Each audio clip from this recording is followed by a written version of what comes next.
saalumi waa gabadhii ugu xumayd ee soo martay taariikhda basharka inta la ogyahay, waana gabadha dumarkii ka horreeyey ee aynu sooyaalkooda ka soo warrannay iyo kuwa ka dambeeyaba xagga dembiga koobka u qaaday. inta aynaan dhex muquuran mahadhadeeda foosha xun leh, bal sawir aada u koobnaan badan aynu ka bixinno xaaladii guud ee ay markaa reer banu israa'iil ku sugnaayeen. diintu waa nuur nolosha iftiimisa, cidda ka tagtaana waa sida dar ka baxay qol ilays badnaa oo u baxay ben madow.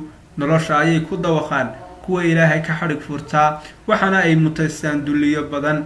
waana sida ay ku sugnaayeen reer banu israa'iil oo intii ay jireenba ahaa kuwa ilaahay caasiya. eebbana waxa uu ku salliday awoodo wiiqa oo carjabiya. sidoo kalena eebbaweyne waxa uu si joogtaa ugu soo dari jiray nebiyo kala duwan oo u dhawaaqa.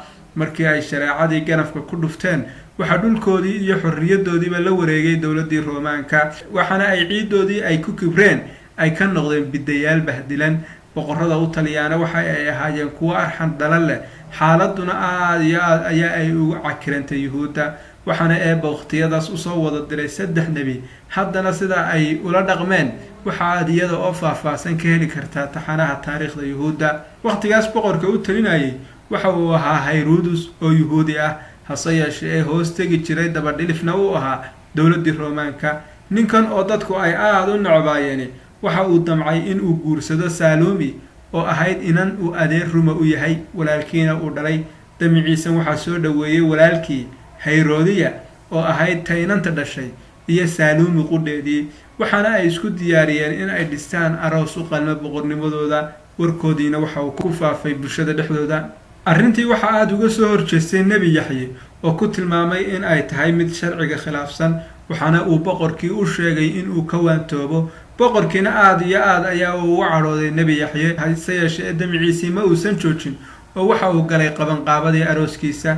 waxaa la sheegay in ay saalumi iyo hooyadeed oo aada nebi yaxye uga cadhaysnaa in ay diyaariyeen qorsho aada iyo aada u khatar badan, kaas oo iyada iyo qownkeedaba ay ku mutaysteen nacdasha ilaahay. qasrigii weynaa ee boqorka dhexdiisa waxaa lagu qabtay xaflad loogu dabaaldegayay iidoodii. waxaa kasoo qayb galay madaxdii, maalqabeennadii iyo dadkii magaca lahaa ee xilligaa noolaa. boqorkana sidii caadada u ahayd ayaa uu cabbayaa khamri oo marba koob kale ka dabageynayaa. saalumi ayaa soo kacday oo intaa ay madashii ilyartus qabatay barhtankeeda istaagtay ayay jaastay. boqorku aada iyo aad ayaa uu u jeclaa qoobka ciyaarka, gaar ahaanna waxa uu aada u sii xiiseyn jiray marka ay saalumi jaasayso, sababta oo ah waxay ahayd gabadha keliya ee wakhtigaan ciyaarahaas foosha xunle lagu gaadhin. boqorkii aada iyo aad ayaa uu ugu mabsuuday, waana uu muraaqooday, waxaana uu yeelay sidii ay filayeen saalumi iyo hooyadeed. oo inta uu dhawaaqay ayaa uu ku yidhi, wax codso, caawa wax kasta waa aan ku siinayaaye. saalumi oo ay hooyadeedna dhiiri gelinaysaa ayaa ka codsatay in uu u keeno kurka nebi yaxye. kadibna inta uu boqorkii naxay ayaa uu ku yidhi, wax kale ma rabtaa? markaas ayay maya ugu jawaabtay. aad ayaa uu boqorkii u baqay, haddana isagoo ka cabsanaya in ay martidiisu xamato ayaa uu amray in loo fuliyo dalabkeedaas. ciidamadiisii markiiba waxay u yimaadeen nebi yaxye oo mixraabka ku tukanaya. aabbihii nebi sakariyana uu dheegiisa isna salaad ku jiro, waxaana ay kasoo gooyeen qoortii oo inta ay bileed dahab ah kusoo qaadeen ayay u keeneen gabadhii saalumi ahayd.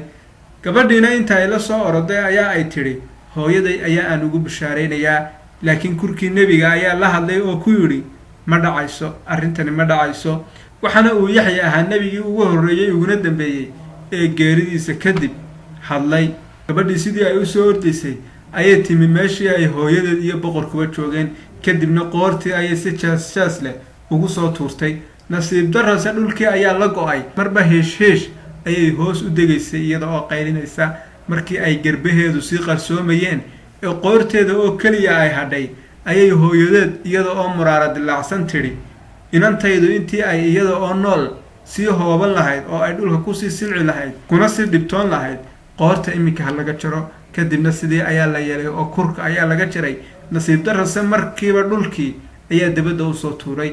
arrintii lama filaan iyo argagax ayaa ay ku noqotay boqorkii iyo dadkii la joogay, waxaana uu boqorkii yidhi, sakariya ayaa ina soo habaaraya ee haddaynaan iminka iska gaadhin habaarkiisa ayayna halaagi doonaa ee orda oo isagana qoorta kasoo jara. ciidankiisii way yaaceen oo amarkii ayay fuliyeen. in yar kadibna waxa ay meeshii keeneen kurtii ama qoortii nebi sakariye. sidaas ayaana hal maalin ay ku wada dileen 2 nebi oo isdhalay. eebbana uu ku nacladay reer banu israa'iil, waxaana sababtaas iska lahayd saaluumi iyo hooyadeed. nebiga saddexaad ee isna maalintaas la dilay nebi yaxye uu eebba ku amray inuu dacwadda bilaabay waxa uu ahaa nebi ciise oo ay habrawadaag ruma ahaayeen. yaxye isna sannado yar kadib waa kuwii yuhuuddu u dhigay shirqool ay ku dilayaan.